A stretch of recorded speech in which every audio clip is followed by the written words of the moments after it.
Hi everyone, my name is Jon Wilson and the subject of this presentation is Study Abroad in China and the United States.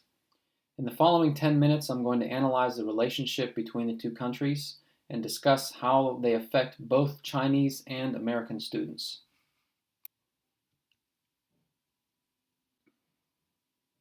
So the content of this presentation is really organized around two main questions. And the first one is, do study abroad programs and university partnerships benefit U.S.-China relations?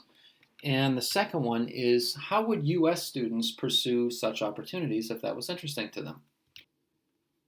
The content of the presentation is separated into three main sections. And the first one is facts, figures, and initiatives. And in this section, I'm really going to talk about how the two countries do in a comparison in terms of numbers and statistics. I'm also going to include an anecdote about government-sponsored initiatives for improvement. The second section of the presentation is going to focus on case study and opportunities. Here I'm going to talk about a friend of mine that is pursuing a master's degree at a joint venture university in Shanghai. I'm also going to talk about how a student could go about finding and pursuing study abroad options if that was interesting. To conclude, I'm going to talk about learning outcomes and what positive relationships mean for individuals and the two countries. Universities allow for an exchange of knowledge, I think, that encourages growth at really every level of society. In particular, it is extremely important that we keep study abroad options accessible and continue to expand on them. All right, let's go ahead and take a look at the numbers and see how China and the United States do in a comparison. So first, the United States. Here in the US, we host over 1 million international students, which is a very, very large number. Second is that 328,000 of those 1 million students are from China, which is a very, very large percentage. Thirdly, we sent 313,000 US citizens to study abroad. In addition to these statistics, only 1 in 10 undergraduate students actually take the opportunity to study abroad. And although this 313,000 number seems low, this is actually up from 10 years ago where we had 200,000 students studying abroad. So now let's go ahead and take a look at China and see how they do. So first, China hosts over 400,000 international students in country. Now by comparison, in addition to this, only 12,000 of these international students are from the United States. China as a whole sends 523,000 students to study abroad. Now, as you can tell looking at these two pie charts here, the total number of US students studying China is quite disproportionate to Chinese students coming to the United States to learn. By contrast, we send only a fraction of the number of students, which I think also highlights a sore point in the US-China relationship as a whole. To better strengthen our diplomatic ties, share economic progress, and establish a more open exchange of knowledge, we as U.S. students should be willing to help foster a more open relationship.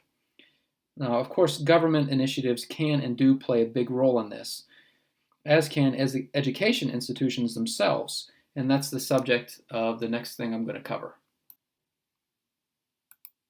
So there is one specific government initiative that came out in 2009, was spearheaded by President Obama, and that was called the 100,000 Strong Initiative.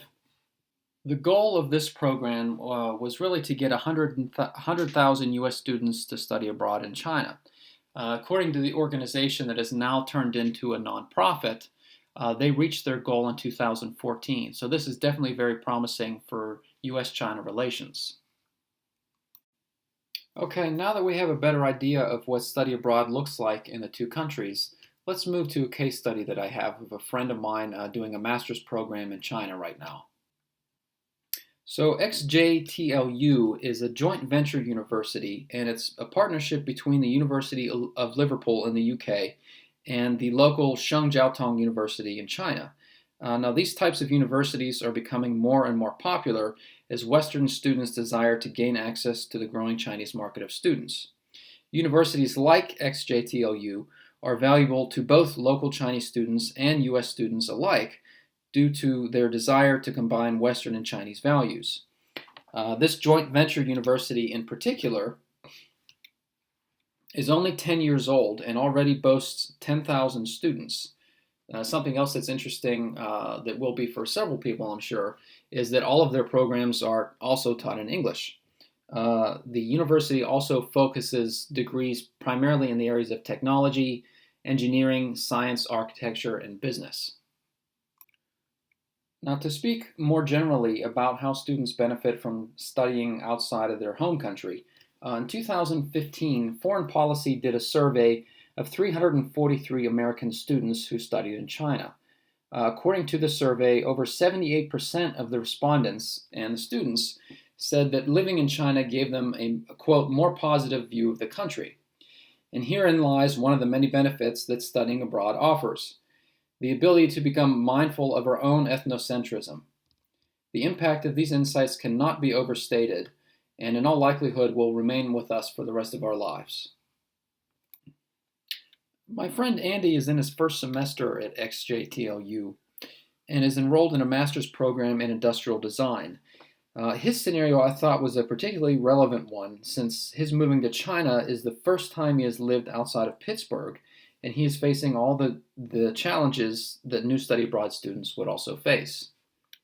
Talking with him, I can already tell this has greatly impacted his worldview, and below I'm including 2 quotes from him that not only address his experience, but also speak to the benefits study abroad programs can offer to the US and China as a whole. So the first one is, universities like XJTLU can offer students the benefits of international experience without a language barrier. As I mentioned earlier, all of their programs are taught in English. And the second is, they also give students the opportunity to look at 2 distinct cultures and directly analyze the similarities and differences. Also interesting in his case is the scholarship opportunities that were available to him, which drastically reduced the cost of the program, as you can see over on the right. After researching this topic further, the Chinese government and universities have many scholarships and discounts for international students seeking to study in China. Next, I'm going to briefly introduce some resources that students can use to discover these opportunities for themselves. So here are some resources students can use to further explore the study abroad options in China. Now, the process for applying and getting a student visa will vary, and it's recommended that students contact the host institutions first to familiarize themselves with what is expected in the process. Now, over here on the left, first is a general resource. The World Education Services website gives a really good overview of what the education system is like in China for those that are not familiar. In the center section here, these areas highlight how to find scholarship opportunities depending on what your goals are. To conclude the presentation, study abroad programs are immensely beneficial to individuals and countries as a whole. Historically, programs like this were directly emphasized and pursued as a way to gain upward mobility for the students and knowledge exchange between cultures. As we have seen in the past 2 decades, the Chinese and American economies have become more intertwined thanks to the spread of internet access and globalization. It is clear that the relations between the 2 countries require some improvement. Progress, however, is happening, as evidenced by the spread of US and Western universities opening branches in China or partnering with Chinese schools to open joint ventures. Both governments need to sponsor more programs to facilitate a more mutually beneficial relationship. As we saw earlier, only a small number of US students actually take the opportunity to study abroad in China. The 100,000 Strong initiative was a good start, but moving forward, our goals should be much higher. Expanding access to both countries should be a top priority. By not prioritizing these initiatives, every level of each society will feel the negative effects.